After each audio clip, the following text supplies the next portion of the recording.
Louis Fisher says, in June, Gandhi was summoned to Sir Edward Gate, the Lieutenant Governor. To summon मैंने बुलाना, court है summoned मैंने बताया, सरकारी न्यायालय का आदेश जो होता है वो समन कहलाता है, यहाँ भी सरकारी आदेश ही था, so it is called summons. Gandhi was summoned to Sir Edward Gate. जो लेफ्टिनेंट गवर्नर थे उनका आदेश आया कि हमसे मिलो. Before he went to leading associates, before he went, he met leading associates and again laid detailed plan for civil disobedience if he should not return. इससे पहले कि वो वहाँ जाते, before he went, इससे पहले कि वो जाते, गांधी जी ने लीडिंग एसोसिएट अपने मुख्य सहयोगियों से मुलाकात की, जिनमें वकील भी थे, जिसमें शायद कुछ किसान भी थे, उन लोगों से मुलाकात. एसोसिएट मतलब सहयोगी, उसी से बना एसोसिएशन जिसमें सब सहयोगी लोग रहते हैं. सो ही मेट लीडिंग मतलब नामी, leading player, leading cricketer, leading batsman, तो इसका मतलब नामी. And again led detail plan, और उन्होंने फिर से एक डिटेल प्लान बनाया, जैसे उन्होंने वकीलों के लिए बनाया था जोड़ी जोड़ी में, कि यदि मैं जेल गया तो आप लोग इस क्रम में जेल आओगे, पकड़ाए तो पकड़े गए तो गिरफ्तार किए गए तो. इस बार गांधी ने फिर लेफ्टिनेंट गवर्नर से मिलने के पहले सविनय अवज्ञा की तरह ही एक फिर योजना बनाई, plan for civil disobedience if he should not return. यदि वापस मैं नहीं आया लेफ्टिनेंट गवर्नर के पास से तो आप लोग सविनय अवज्ञा ऐसे करोगे. ऐसा उन्होंने प्लान अपने महत्वपूर्ण सहयोगियों के साथ मिलकर बना लिया. लेकिन प्लान में क्या था? सविनय अवज्ञा. Gandhi had 4 protracted interviews. Gandhi के 4 बड़े लंबे दौर चले वार्ता के. प्रोट्रैक्टेड मतलब लंबे, प्रोट्रैक्टेड सिस्टम, लंबा चलने वाला. तो किनके साथ दौर चले? ये लेफ्टिनेंट गवर्नर मिस्टर गेट के साथ, who as a result appointed an official commission of inquiry. और इन 4 दौर का परिणाम क्या हुआ? As a result मतलब के परिणाम स्वरूप, इस 4 लंबे दौर की बातचीत के वार्ता के परिणाम स्वरूप लेफ्टिनेंट गवर्नर ने एक इंक्वायरी कमेटी बैठाई, कमीशन ऑफ इंक्वायरी. किस लिए? उसका उद्देश्य क्या था? Into the indigo cropper situation. Indigo नील की खेती करने वालों की जो स्थिति थी उसको लेकर एक समिति बनाई, उनकी समस्याओं का अध्ययन करने के लिए.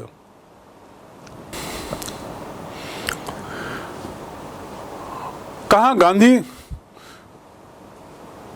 एक योजना बना के गए थे कि यदि मैं गिरफ्तार हुआ तो ऐसे सविनय अवज्ञा करना, और कहाँ दूसरी ओर परिणाम कुछ और दिखा. लंबी वार्ताओं के परिणाम स्वरूप लेफ्टिनेंट गवर्नर राजी हो गए एक समिति बनाने के लिए, who would look into their situation. Their means sharecropper. जो इंडिगो शेयर क्रॉपर थे, नील की खेती करने वाले जो किसान थे, उनकी स्थिति का अध्ययन करेगी. सिचुएशन माने स्थिति. उनकी माली हालत के बारे में जानकारी लेगी, समस्याओं के बारे में जानकारी लेगी, उसके निराकरण का रास्ता देखेगी, आदि आदि. The commission consisted of landlords. तो कंसिस्ट ऑफ मतलब शामिल होना, कंसिस्ट ऑफ मतलब शामिल होना, होना हिस्सा होना. The trip consist of, the picnic consist of 10 student, 2 teachers and a principal. ये जो पिकनिक है इसमें 10 विद्यार्थी हैं, 2 शिक्षक हैं और प्रिंसिपल हैं. तो to consist of, my bag consist of these items. मेरे बैग में ये चीज़ें शामिल हैं. तो यहाँ पर the committee consisted of landlords, किसान, गवर्नमेंट ऑफिशियल्स एंड गांधी. उसमें कुछ जमींदार थे, कुछ सरकारी अधिकारी थे और अकेले गांधी जो शेयर क्रॉपर्स के एकमात्र प्रतिनिधि थे। सोल माने एकमात्र, SOLE, सोल। सोल माने जूते का सोल भी होता है जिसे नीचे जूते के नीचे लगा रहता है, और एक होता है SOUL, सोल। सोल माने आत्मा। तो यहां पर सोल मतलब क्या होता है? एकमात्र। एकमात्र प्रतिनिधि के रूप में किसानों के गांधी भी उस कमेटी में थे। Gandhi remained in Champaran for an initial uninterrupted period of 7 months। तो रिमेन माने होना, जैसा मैंने पहले बताया। अनइंटरप्टेड माने निर्बाध, बिना किसी ब्रेक के, लगातार। There is an uninterrupted rain in Raipur for the last 7 days। गत 7 दिनों से निर्बाध गति से बिना रुके लगातार बारिश हो रही है। अनइंटरप्टेड, टू इंटरप्ट मतलब बाधा पहुंचाना। Don't interrupt in my issue, मेरे मामले में बाधा मत पहुंचाओ। तो यहाँ पे अनइंटरप्टेड पीरियड ऑफ 7 months, बिना किसी ब्रेक के, व्यवधान के, खलल के गांधी 7 माह रह गए चंपारण में। And again for several shorter visits, और उसके बाद कई छोटी छोटी यात्राएं अलग से की उन्होंने। And again for several, several माने मैनी, मैनी शॉर्टर विजिट, एक एक 2-2 दिन की यात्राएं बहुत बार की चंपारण उन्होंने। ये क्यों हुआ होगा? वो जो इंक्वायरी कमेटी बैठी थी उसकी जांच जो चल रही थी उसमें सहयोग देने के लिए गांधी का नाम था, और गांधी तो किसानों के प्रतिनिधि के रूप में थे, तो बहुत महत्वपूर्ण थे वो। 7 माह और उसके ऊपर से और बहुत बार चंपारण की उन्होंने यात्रा की। द विजिट अंडरटेकन कैजुअली, ये वो यात्रा थी जो चलते फिरते में ले ली गई थी। कैजुअली, हल्के में ली गई थी। Don't be casual, be serious.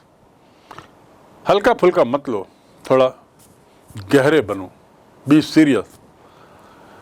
तो गांधी ने तो चंपारण जाने की बात बड़ी कैजुअली मानी थी। On the entreaty of an unlettered peasant, entreaty मतलब अनुरोध, विनम्र अनुरोध। बहुत उसके साथ जो अनुरोध करते हैं उसे एंट्रीटी कहते हैं। बहुत तीव्र अनुरोध, वो एंट्रीटी कहलाता है। एंट्रीटी ऑफ एन अनलेटर्ड पेजेंट, एक अशिक्षित किसान के बारंबार अनुरोध पर तो गांधी गए थे वहां। वो अशिक्षित किसान कौन था, याद है आपको? राजकुमार शुक्ला, जिसका नाम पूर्व में आया है। In the expectation that it would last a few days, expectation मतलब उम्मीद, लास्ट मतलब आखिरी नहीं, टू लास्ट मतलब तक रहना। I have money, it will last for another 3 months। मेरे पास इतना पैसा है कि अगला 3 माह चल जाएगा पापा, don't worry. I have the stock of rice and wheat, it will last for another 4 months। मेरे पास चावल और गेहूं का स्टॉक है जो अगले 4 माह तक चलेगा, चिंता नहीं करो। टू लास्ट फॉर मतलब कितने दिन चलना, केवल लास्ट मतलब आखिरी, and last for, to last for मतलब चलना इतने दिन, पैदल नहीं चलना, उतने दिन तक के लिए होना। द विजिट अंडरटेकन कैजुअली, बड़ी सहजता से लिया था गांधी ने इस यात्रा को। जब वो अशिक्षित राजकुमार शुक्ला उनके पास आया था, इस उम्मीद में कि it would last for a few days, कि कुछ दिन की बात है। But it occupied almost a year of Gandhi life. लेकिन ऑक्यूपाई होना मतलब व्यस्त रखना, लेकिन उसने गांधी के 1 वर्ष ले लिए। गांधी, ऑक्यूपेशन मतलब धंधा, ऑक्यूपेंसी मतलब कितनी कैपेसिटी है, धंधा ऑक्यूपेशन। टू ऑक्यूपाई मीन्स जगह लेना।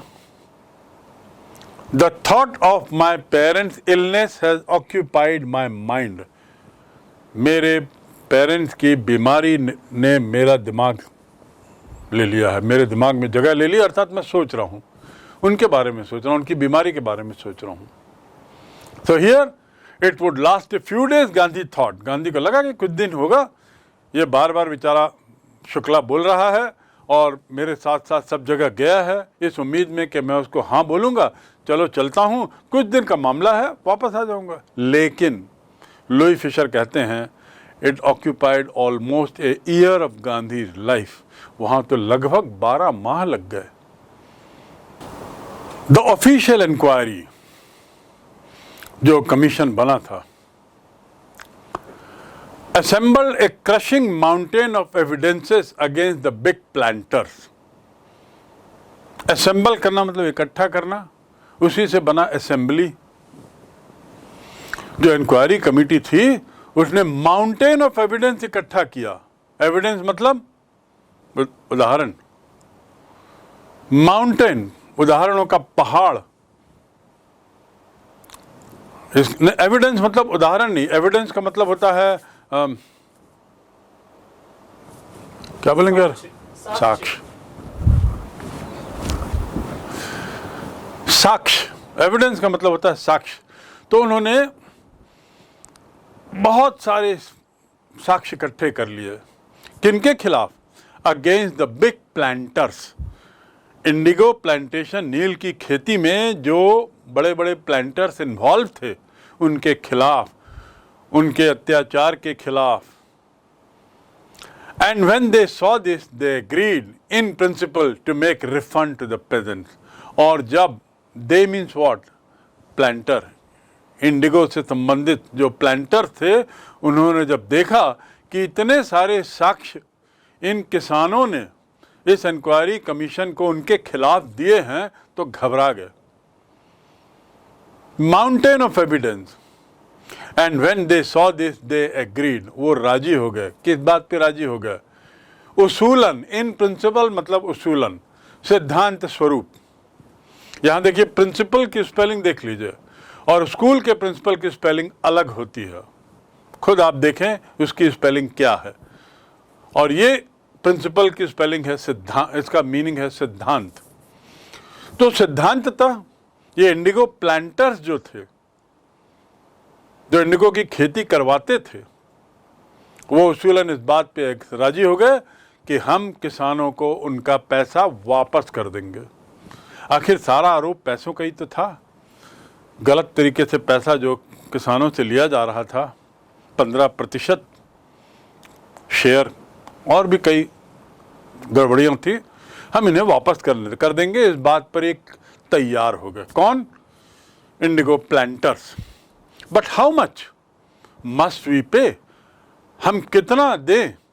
ये उन्होंने गांधी से पूछा कि ठीक है भाई, सिद्धांततः हम तैयार हैं, लेकिन हम कितना इनको दें?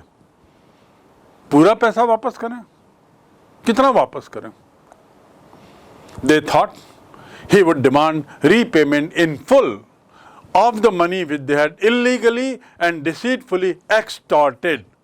To extort मतलब किसी से निकलवाना।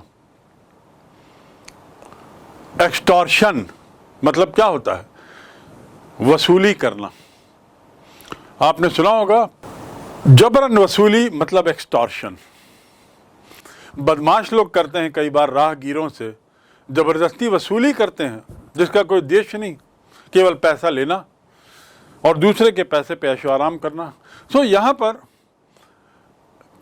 प्लांटर्स को लगा कि गांधी से जब हमने पूछा कि कितना पैसा हम वापस करेंगे, तो जवाब आएगा कि पूरा पैसा जो आपने इलीगली, गैर कानूनी रूप से और डिसीटफुली मतलब धोखा देकर, किसानों को धोखा देकर।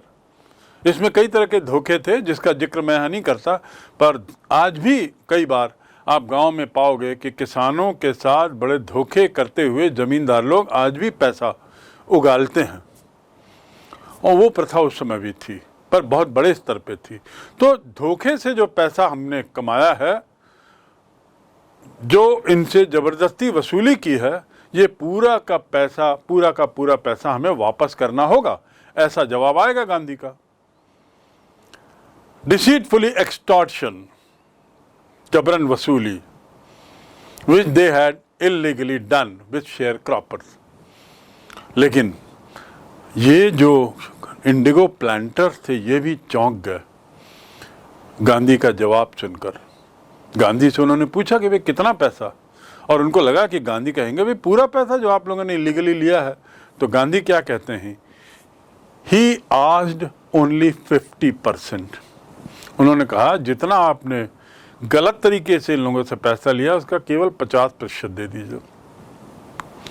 There he seemed adamant, adamant मतलब अड़ जाना, ऐसा लगा 50% पे गांधी अड़ जाएंगे, मतलब गांधी 50% से कम पे नहीं मानेंगे। To be adamant, don't be adamant, be lenient, थोड़ा सा नम्र हो, इतने जिद्दी मत बनो, इतने अड़ियल मत बनो। एडामेंट मतलब अड़ियल। तो दे थॉट कि गांधी 50% पे अड़ जाएंगे। ये कौन लिखता है, ये लिखता है एक J.S. हॉज नाम का एक ब्रिटिश मिशनरी जो वहाँ ईसाई धर्म का प्रचारक था, पादरी था। वो लिखता है कि गांधी की सोच को लेकर कुछ शंका थी और इंडिगो प्लांटर्स को लगा कि गांधी जी 50% बोलेंगे और उस बात पे अड़ जाएंगे। So rights reverend J.S. हॉज, ए ब्रिटिश मिशनरी इन चंपारण। मिशनरी जैसा मैंने बताया फादर, पादरी, ईसाई धर्म का प्रचारक जो वहाँ रहता था, वो भी इस घटनाक्रम को देख रहा था। उसका नाम था J.Z. हॉज। रेवरेंड मतलब आदरणीय। क्रिश्चियनिटी में जैसे हमारे हिंदी धर्म में संत बोलते हैं, इस्लाम धर्म में मौलवी बोलते हैं, ऐसे क्रिश्चियन धर्म में रेवरेंड फादर बोलते हैं। तो रेवरेंड फादर हॉज ने लिखा है कि ऐसा लगा कि गांधी जड़ जाएंगे 50 पे।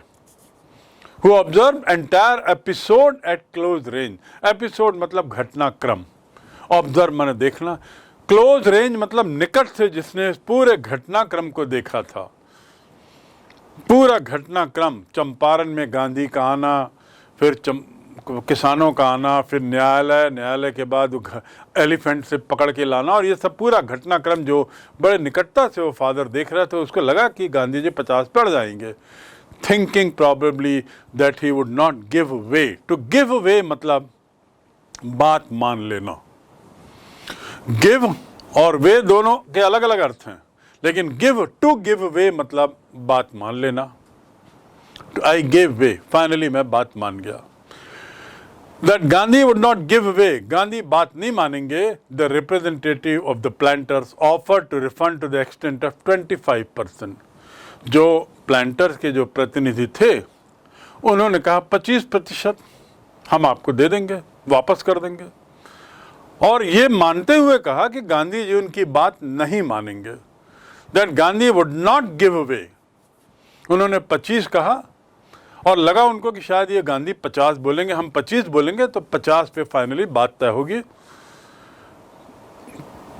तो Gandhi would not give away, इस शंका के साथ उन्होंने कहा कि we will refund to the extent of 25%। And to his amazement, और जो रिप्रेजेंटेटिव थे उसको बड़ा आश्चर्य हुआ जब Gandhi took him at his word, जब गांधी ने उसकी बात मान ली। Gandhi took him at his word मतलब शब्द ब शब्द उस गांधी ने उसकी बात स्वीकार कर ली। I take you by word, मैं तुम्हारी पूरी बात स्वीकार करता हूं। देखिए कितना बढ़िया उपयोग है। To take someone by word मतलब पूर्ण रूप से स्वीकारना। तो Gandhi took him by word, thus breaking the deadlock. Deadlock मतलब एक ऐसा जहां जिससे आगे कुछ रास्ता ना दिखे। तो गांधी ने बड़े आश्चर्यजनक तरीके से, अमेजमेंट, टू बी अमेज्ड मतलब आश्चर्यचकित हो जाना, बड़ा आश्चर्यजनक तरीके से गांधी ने उनकी बात शब्द ब शब्द स्वीकार कर ली। कौन सी बात कि 25% हम रिफंड करें। वो तो ये सोच के गए थे हम 25 बोलेंगे, गांधी 50 मानेंगे और 50 पे अड़ जाएंगे। यहाँ गांधी ने एक बार में उनकी बात, उनका अनुरोध स्वीकार किया और बोले ठीक है 25% दे दो। अब आपको लग रहा होगा ये क्यों हुआ ऐसा, गांधी क्यों इस बात मान गए। और वो भी 25%। इतना बड़ा आंदोलन किया, पूरा पैसा लेना था, गलत पैसा तो पूरा पैसा दें। लेकिन इसके पीछे भी गांधी की एक सोच थी। ऐसी ही सोच ने उन्हें किसानों का मसीहा बनाया, ऐसी ही सोच ने उन्हें वकीलों का मसीहा बनाया, ऐसी ही सोच ने उन्हें अंग्रेज़ों के खिलाफ चंपारण में विजय दिलाई, और ऐसी ही सोच ने अब यहाँ पर जमींदारों को भी उनके पक्ष में कर दिया। This settlement was adopted unanimously by the commission. Unanimously मतलब एक रूप से, एक स्वर में। ये जो सेटलमेंट मतलब सहमति, ये जो सहमति हुई 25% की, और जिसे गांधी ने शब्द ब शब्द एक बार में स्वीकार कर लिया। अडॉप्ट करना मतलब स्वीकार करना। This settlement was adopted unanimously, एक मत से सब लोगों ने इस सेटलमेंट को स्वीकार कर लिया। Gandhi explain that the amount of refund was less important. लोगों ने पूछा होगा, आपके मन में भी आया होगा, मेरे मन में भी आया था कि गांधी 25% पे क्यों राजी हो गए। जब लोगों ने पूछा तो गांधी ने कहा, एक्सप्लेन किया कि amount of refund was less important. कितना पैसा वापस मिलेगा ये मेरे लिए कम महत्वपूर्ण है, than the fact that the landlord had been obliged to surrender the part of money। मेरे लिए ज़्यादा महत्वपूर्ण यह है कि लैंडलॉर्ड अब अपने पैसे की कमाई का एक हिस्सा सरेंडर देने के लिए तैयार हो गया। नहीं तो जमींदार ये लोग किसी के सामने झुकते नहीं थे। कितना तीव्र विरोध कर रहे थे गांधी का, जब गांधी और उनकी इंक्वायरी कमेटी किसानों से बातचीत कर रही थी। वैसे ही जैसे अंग्रेज किसी के सामने झुकते नहीं थे, उनको गांधी ने न्यायालय में झुका दिया सविनय अवज्ञा से। ऐसे यहाँ भी गांधी ने कहा, मेरे लिए पैसा वापस लेना पूरा जरूरी नहीं था, वो इम्पॉर्टेंट नहीं था, वो महत्वपूर्ण नहीं था। ज़्यादा महत्वपूर्ण था किसानों को ये महसूस करा देना कि हम जमींदारों को झुका दिए, और जमींदारों को ये महसूस करा देना कि तुमसे हम कुछ पैसा निकाल सकते हैं, हम जितना चाहें, हम में उतनी ताकत है। और साथ ही साथ उनका दिल जीत लेना कि हम पूरी तरह तुमसे पैसा नहीं लेंगे क्योंकि बहुत सा तुमने खर्च कर दिया होगा, ठीक है इतना दो। तो had been obliged to surrender part of money and with it part of the prestige। और गांधी के लिए ज़्यादा इम्पोर्टेंट ये नहीं था, प्रेस्टीज मतलब प्रतिष्ठा, प्रेस्टीज मतलब प्रतिष्ठा। obliged to surrender मतलब forced to surrender, ऐसी स्थिति में ले आना। to be obliged, I am obliged to you, मैं आपके प्रति ऋणी हूँ। I am obliged to you because you helped me in needy time, जब मुझे ज़रूरत थी आपने मुझे मदद की, इसके लिए मैं आपका ऋणी हूँ। तो to be obliged to मतलब ऋणी होना। So landlord had been obliged to surrender the part of money। Landlord लोगों को पैसा, उनकी जेब से पैसा निकलवाना ये मेरे लिए ज़्यादा महत्वपूर्ण था, और साथ ही उनकी जो प्रतिष्ठा है उसको थोड़ी चोट पहुंचाना भी इम्पोर्टेंट था। उनको महसूस कराना कि ये तुम्हारी प्रतिष्ठा अपने पास रखो, किसानों के सामने मत बताओ, तुम्हारी प्रतिष्ठा किसानों के बल पर है, और इतना अपने को बड़ा मत समझो कि तुम्हारी प्रतिष्ठा पर कोई चोट नहीं पहुंचा सकता।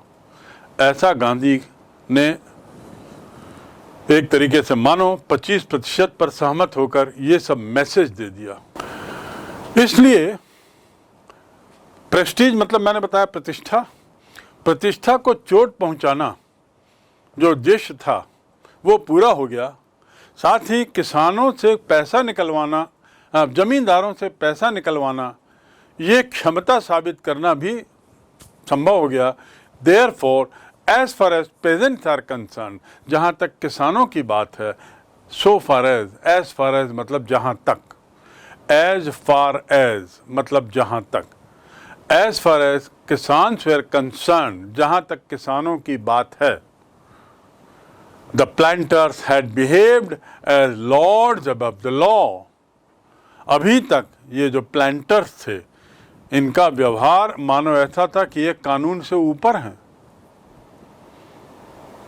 Behaved as lords above the law, मानो ये कानून से ऊपर हैं, ऐसा बर्ताव इन किसानों के साथ करते थे. अब वो व्यवहार भी बंद हुआ. उन्हें अपनी औकात पता लग गई. वे अब धरातल पे आ गए. Now the farmer saw that he had rights and defenders. अब किसानों को महसूस हुआ, उन्होंने देखा कि उनके अपने अधिकार हैं और उन अधिकारों के रखवाले भी हैं. डिफेंडर मतलब रक्षा करने वाले. गांधी और वो वकीलों की दल जिसमें राजेंद्र बाबू थे और सहाय थे और बहुत से लोग थे. तो अब किसानों को राहत मिली, उनमें कॉन्फिडेंस आया, उनका विश्वास जागा. Now the peasant saw that they had rights and defenders. He learned courage. और किसान को लगा, उसको साहस भी आया, उसने सीखा साहस क्या होता है. करेज मतलब साहस, बहादुरी. राइट्स, डिफेंडर्स, करेज, तीनों चीज़ों से अब मिलेंगी या उसकी हैं, इस पर उसका विश्वास जागा किसानों का. ये चंपारण की घटना क्यों बहुत महत्वपूर्ण है, इस अध्याय से आपको पता लग रहा है. Events justifies Gandhi's position. Justify करना मतलब न्यायोचित ठहरना. आने वाली घटनाएं, गांधी की जो स्टैंड था, गांधी ने जो निर्णय लिया था फीस को लेकर, पैसे के रिफंड को लेकर, और जो हिडन मैसेज, छुपा हुआ जो उन्होंने मैसेज उनकी गतिविधि में था, उससे गांधी का ये जो व्यवहार था वो तर्क संगत लगा, न्यायोचित लगा. Within a few years, the British planters abandoned their estate. To abandon करना मतलब त्याग देना, छोड़ देना. I have abandoned this house. This building is abandoned building. ये भवन जो है ये abandoned है, सब ने त्याग दिया है, कोई नहीं रहता, कोई रहने वाला नहीं है, ऐसा भवन है. तो आने वाले दिनों ने साबित कर दिया कि गांधी ने जो निर्णय लिया था रिफंड को लेकर और उसके तहत जो मैसेज देना चाहते थे वो कितना सही था, ये आने वाले दिनों ने साबित कर दिया. कैसे? कुछ ही वर्षों में जो प्लांटर्स थे, अंग्रेज प्लांटर्स, जो अभी तक इन किसानों को चूस रहे थे, अत्याचार कर रहे थे, उन्होंने वो जो एस्टेट्स हैं, वो जो ज़मीनें थी, उसको छोड़ दिया, उसको छोड़ के चले गए. क्योंकि अब कुछ फ़ायदा नहीं हो रहा था, कुछ मुनाफा नहीं हो रहा था, अत्याचार कर नहीं पा रहे थे. किसान अब जाग चुके थे, जागरूक हो गए थे अपने अधिकारों के प्रति. उनके रखवाले आ गए थे गांधी और वकीलों के रूप में, और किसान अब बहादुर हो गए थे, सचेत हो गए थे, सजग हो गए थे. परिणाम क्या हुआ कि कुछ वर्षों में ये लोग अंग्रेज प्लांटर्स चले गए. And they reverted to peasants. और इस प्रकार ये जो ज़मीन है ये अब किसानों को वापस चली गई. रिवर्ट करना मतलब वापस जाना. Revert back to what you said. तुमने जो कहा था उसको वापस दोहराओ. रिवर्ट, रिवर्ट मतलब पुनः दोहराओ. तो अब ये जो ज़मीन है पुनः किसानों को वापस चली गई, जिसको प्लांटर्स ले लेते थे. Indigo share cropping disappeared. और इस प्रकार इंडिगो की जो शेयर क्रॉपिंग थी, जो प्रथा थी, बहुत बुरी थी, जिससे परेशान थे किसान लोग, उसका परिणाम था, जिसके परेशानी से के कारण शुक्ला नाम का व्यक्ति गांधी को मिलने जाता है लखनऊ, उनके साथ साथ पूरा देश घूमता है और फिर अनुरोध करता है समय मिलने पर कि गांधी चंपारण आइए. अब ये बात यहाँ पर रुकती है और शेयर क्रॉपिंग की जो प्रथा थी, बुरी प्रथा, वो समाप्त हो जाती है. So a big change comes out of nothing. कहाँ एक शुक्ला मिलने गया और कहाँ इतना बड़ा बदलाव आ गया. लेकिन ये बदलाव बहुत महत्वपूर्ण था. Gandhi never contented himself with large political और economic solutions. गांधी कभी भी बड़े स्तर पर कोई राजनीतिक या आर्थिक बदलाव या समस्याओं के प्रति नहीं थे चिंतित। वो हमेशा ऐसा नहीं था कि बड़ी ही समस्याओं के पीछे भागेंगे। Never contented himself, to be content with मतलब संतुष्ट होना। गांधी कभी बड़ी समस्याओं के लिए ही संतुष्ट होंगे, उनको लेकर उनके निराकरण का ऐसा नहीं था। He saw the cultural and social backwardness in Champaran. उन्होंने चंपारण में सांस्कृतिक बुराइयां, सामाजिक बुराइयां, सांस्कृतिक पिछड़ापन, सामाजिक पिछड़ापन उसे निकट से देखा चंपारण के गांव में। And wanted to do something about it immediately, और चाहते थे कि इसके लिए कुछ तुरंत किया जाए।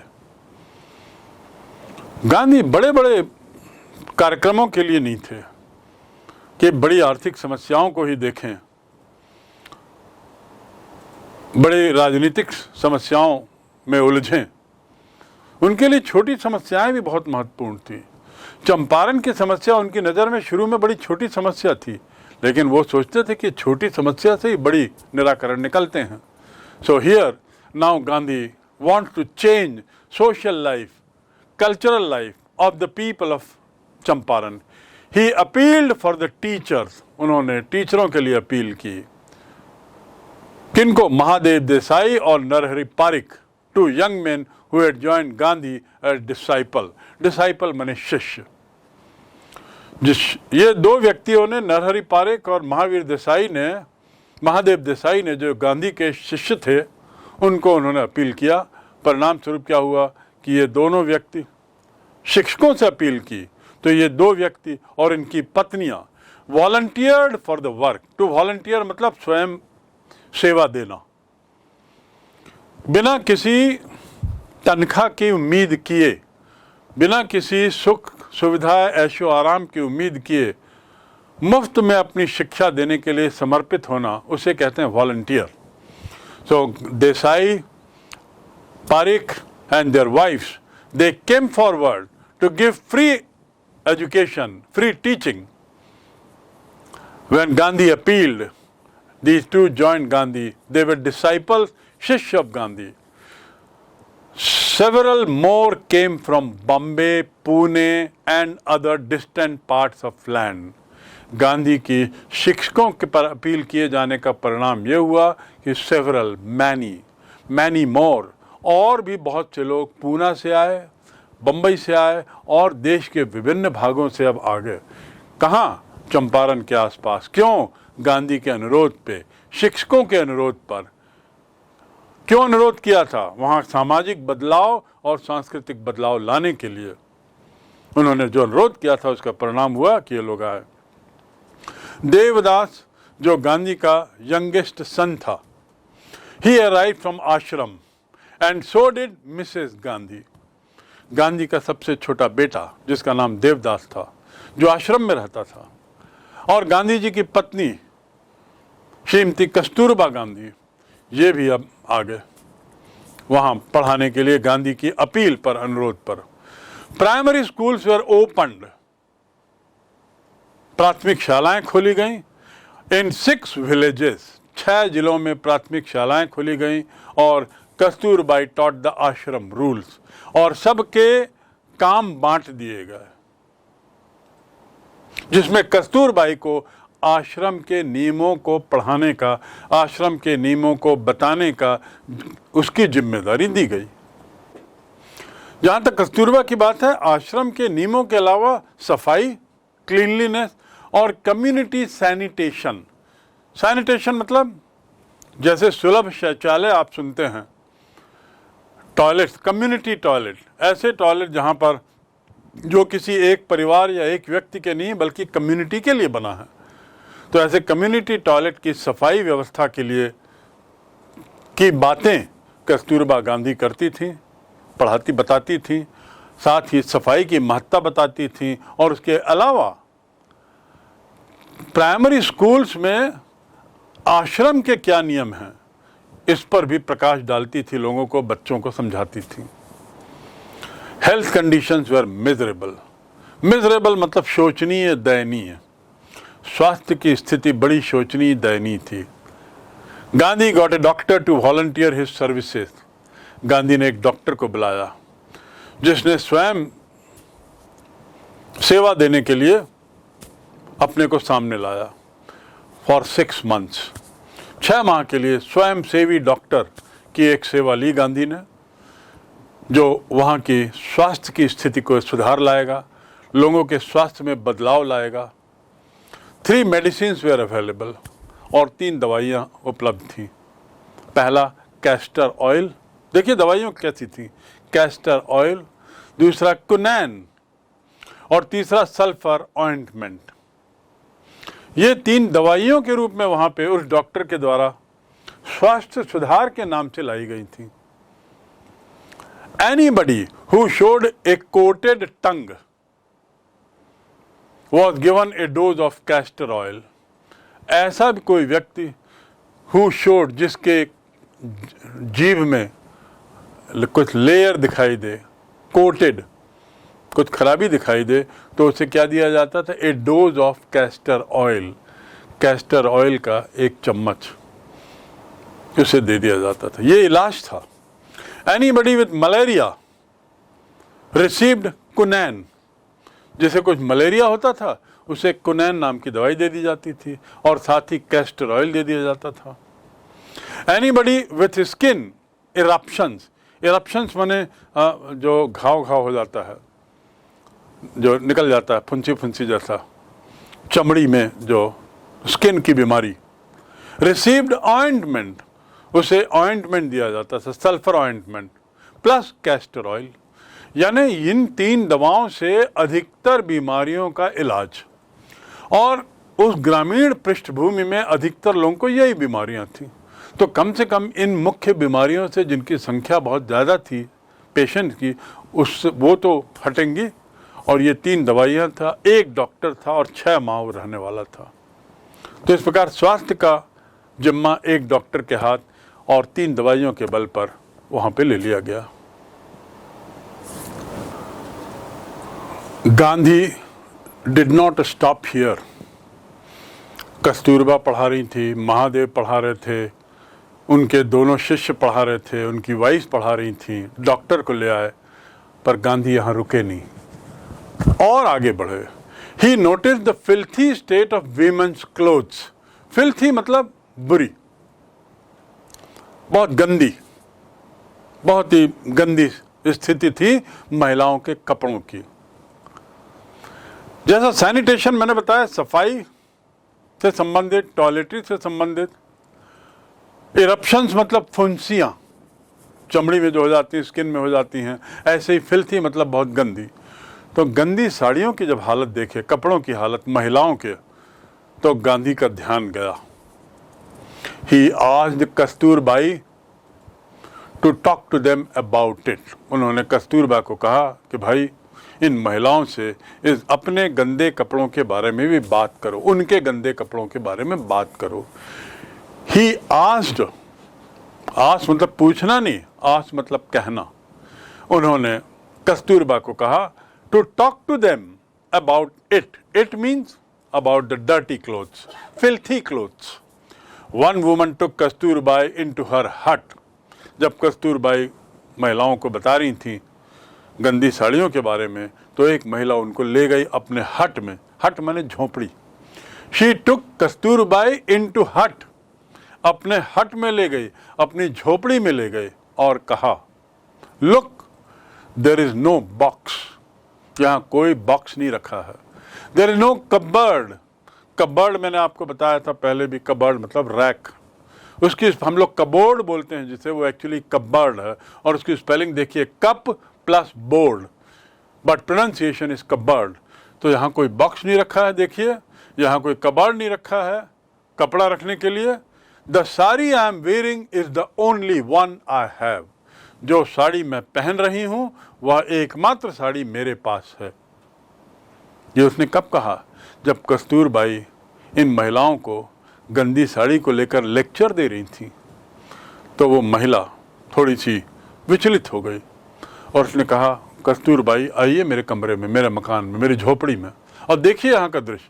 ना आपको कोई बॉक्स दिखेगा, ना कोई यहाँ पे कबर्ड दिखेगा जिसमें मैं कपड़े रखती हूँ। ये जो साड़ी मैं पहनी हुई है, अकेली साड़ी है जो मेरा कपड़ा है। ऐसा कह के वो सफाई देना चाह रही थी, बताना चाह रही थी कि हमारे कपड़े यदि गंदे हैं तो इसका एक बहुत बड़ा कारण है कि हमारे पास कपड़े और नहीं हैं। ज़्यादा धोने के लिए हम इसमें ज़्यादा मेहनत नहीं कर सकते, समय नहीं दे सकते। During his long stay in Champaran, Champaran के अपने लंबे निवास के दौरान Gandhi kept a long distance watch on the आश्रम। गांधी ने अपनी पैनी नज़र आश्रम पर भी रखी थी, वर्धाश्रम या साबरमती आश्रम। वो बार बार संपर्क में थे सतत रूप से, वहाँ की व्यवस्था को लेकर, वहाँ के नियम कानून के पालन को लेकर, आदि आदि। Gandhi kept a long distance watch, watch मतलब नज़र, लॉन्ग डिस्टेंस नज़र, दूर नज़र रखे थे। He sent regular instructions by mail, चिट्ठी से वो लगातार इंस्ट्रक्शंस भेज रहे थे regularly, and ask for financial account, और साथ ही लगातार हिसाब भी मांगते थे खर्च का। आश्रम में आया हुआ पैसा, उसका खर्च और उस खर्च का विवरण गांधी के द्वारा लगातार समय समय पर मांगा जाता था आश्रम के उन लोगों से जिनका काम था हिसाब रखना। Once he wrote to the residents of ashram that it was time to fill in the old latrine trenches. उन्होंने आश्रम के रहने वालों को एक बार लिखा भी कि अब समय आ गया है, it was time to fill in old latrine trenches, जो लैट्रिन के लिए जो पुराने गड्ढे बनाए गए। ट्रेंच माने गड्ढा, ट्रेंच माने गड्ढे।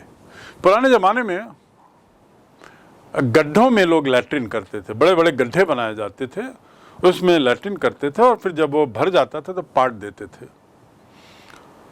ये पब्लिक सैनिटरीज इंडिया में, भारत में थी। तो गांधी ने कहा कि अब समय आ गया है कि पुराने गड्ढों को भर दिया जाए, to fill in old trenches and dig new ones, और डिग करना मतलब खोदना, और नए वाले खोद लिए जाएं, because the old ones would begin to smell bad, क्योंकि अब पुराने वालों से अब दुर्गंध आने लगेगी। अदरवाइज, अन्यथा, द ओल्ड ones, पुराने वाले, they would begin to smell bad, अब वहाँ से दुर्गंध आने लगेगी। इसलिए समय आ गया है कि अब पुराने गड्ढों को पाट दिया जाए और नए गड्ढे बनाए जाए। इसका मतलब क्या है? लुई फिशर बताना चाह रहे हैं कि चंपारण में भी रहते हुए नज़र गांधी की अपने आश्रमों में थी, पूरी पैनी नज़र थी, हिसाब किताब पर, कानून के पालन अनुपालन पर, वहाँ की ज़रूरतों पर और वहाँ के हिसाब पर, और उसके साथ ही साथ साफ सफाई पर। इसी साफ सफाई का उदाहरण देते हुए लुई फिशर इस ट्रेंच की बात कर रहे हैं। ट्रेंच का अर्थ गड्ढा।